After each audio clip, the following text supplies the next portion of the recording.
안녕하세요. 쉬플리 코리아 대표 김용기입니다. 여러분들은 영업을 한다는 의미를 어떻게 생각하고 계신가요? 또 경영자 입장에서 영업부서는 어떤 역할을 담당해야 한다고 생각하고 있으며 또 실제로 어떤 업무를 요구하고 계신가요? 저도 젊은 시절 증권회사에서 근무하면서 고객 접대를 위해 양주를 30분 만에 해치우기도 했고 늘 늦은 밤이나 새벽에 집으로 돌아가기도 했습니다. 저도 그때는 관계 중심으로 영업하는 것이 영업을 잘하는 것이라고 생각했고 그것이 전부인 줄 알았습니다. 지금도 많은 영업 담당자들이 스스로 자신의 직업이 얼마나 전문적인지도 모르고 거기에 대한 이해도 없이 자부심 없어 하는 모습을 많이 봅니다. 하지만 영업이야말로 전문적이고 전략적인 접근이 필요한 분야임을 저는 이 시간에 강조하고 싶습니다. 영업에도 많은 종류가 있는데요. 여러분 수주 영업에 대해서 알고 있으신가요? 보통 영업은 특정 제품이나 서비스를 가지고 잠재적인 개별 고객을 찾아가거나 상대하는 것이라고 이해하는 경우가 많으실 겁니다. 하지만 수주 영업은 기업이나 정부 조직 등 특정 조직을 대상으로 프로젝트를 수주하는 활동을 말합니다. 그래서 이런 수주 영업을 비즈니스 개발, 영업권에서는 BD라고 표현합니다. 수주 영업에서 고객의 구매는 집단적인 의사결정을 통해 일어나기 때문에 그 집단의 니즈를 파악하고 경쟁사보다 우수한 솔루션을 제시해야 합니다. 그렇기 위해서는 무엇이 가장 중요하겠습니까? 바로 전문성입니다. 제대로 알고 있어야 제대로 된 솔루션을 제시할 수 있습니다. S면세점의 C 해외공항 면세점 프로젝트를 저희 쉬플리 코리아에서 진행했었는데요. 이를 통해 일반 세일즈 즉 B2C와 수주 영업 즉 B2B 또는 B2G가 어떻게 다른지 그 차이점을 크게 네 부분으로 나누어 살펴보도록 하겠습니다. 먼저 수주 영업의 고객은 조직입니다.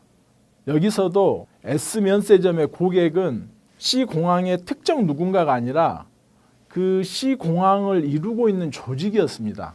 대부분의 발주 절차에는 평가위원회가 있고 심지어 사기업의 CEO라고 하더라도 개인적으로 의사결정을 하지는 않습니다. 왜냐하면 그들은 집단적 의사결정을 통해서 위험을 최소화하기를 원하고 있기 때문입니다. 두 번째로 일반 세일즈는 상품이나 서비스를 판매하는 것이라면 수주 영업은 솔루션을 판매한다는 것입니다. 이 프로젝트에서도 우리는 어떤 제품을 판매하는 것이 아니라 S면세점이 C해외공항의 대규모 공개 입찰에서 운영권을 획득하도록 제안교육, 전략 워크샵, 제안 요약서 작성, 제안서 목차 코칭, 제안서 리뷰, PT 코칭 등을 진행해서 C공항을 설득하는 솔루션을 갖도록 했습니다. 왜냐하면 수주 영업을 제대로 하려면 고객과 솔루션을 완벽하게 이해해야 하기 때문입니다. 그렇기 때문에 영업 대표는 먼저 고객 전문가가 되어 잠재 고객을 발굴하고 고객의 니즈를 개발하거나 정의하고 이를 솔루션과 연결할 수 있는 전문성이 있어야 합니다. 동시에 솔루션 전문가도 되어야 하는데요. 솔루션을 전문적으로 이해해야 고객의 니즈에 대응할 수 있기 때문입니다. 세 번째 차이는요. 세일즈는 카탈로그, 수주 영업은 제안서가 필요하다는 것입니다. 여러분 마트의 카탈로그를 생각해 보면 상품이 쭉 나열되어 있지 않습니까?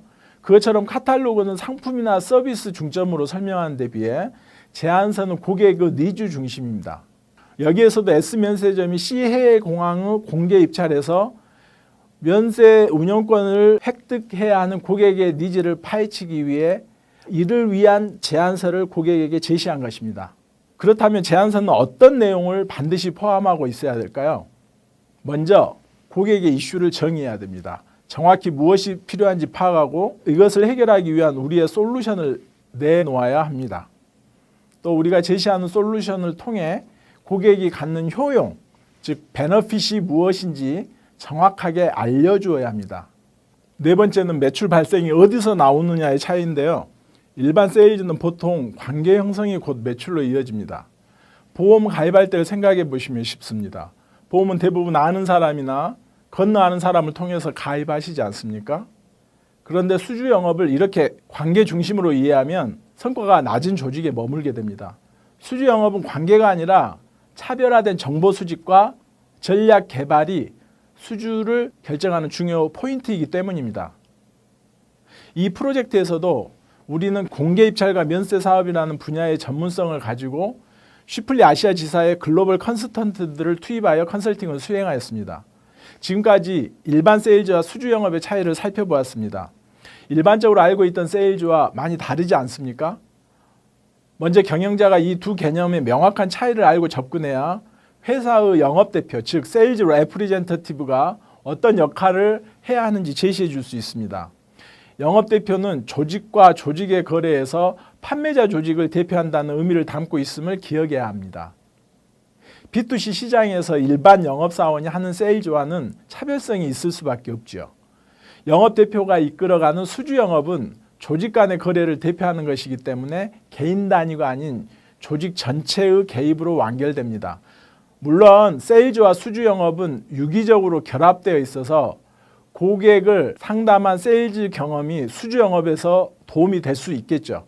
그렇지만 관계 중심의 세일즈와 혼동한다면 오히려 수주 영업 전체를 이해하지 못하게 가로막는 장애물이 될 것입니다. 우리가 일반적으로 생각하는 소위 인맥, 즉 관계 중심 영업을 하는 것은 시대착오적입니다. 특히 전문성이 반드시 필요한 수주 영업에 있어서 관계를 통해 힘을 발휘해 보겠다는 것은 자동차에 수레바퀴를 달고 달려보려는 것과 같은 이치입니다.